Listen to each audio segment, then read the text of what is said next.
High, তো কাস্টমারের order ছিল এই ব্লাউজ পিসটা দিয়ে কাপ বসানো প্রিন্সেস কাট ব্লাউজ বানায় দেওয়ার। তো আমি সেটাই বানাইছি, চলো তোমাদের সাথে শেয়ার করি।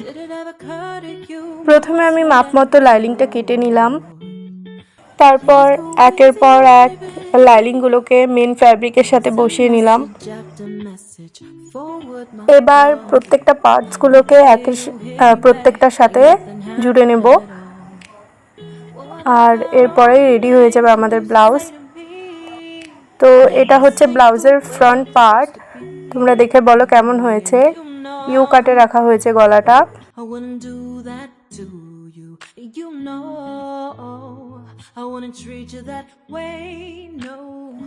আর এটা হলো লটকন, দেখো একটু নতুন করে ট্রাই করেছি, কেমন লেগেছে অবশ্যই বলো। তোমরা যদি ডিটেলসে জানতে চাও তাহলেও বলো। আর এটা হলো ব্যাক ডিজাইন, খুবই সিম্পলের মধ্যেই ছিল, ইউর মধ্যে। তোমাদের ওভারঅল ব্লাউজের লুকটা কেমন লাগলো অবশ্যই কমেন্ট করে বলো, আর লাইক করো আমার ভিডিওটা, শেয়ার করো তোমার ফ্রেন্ডস ফ্যামিলি সবার সাথে।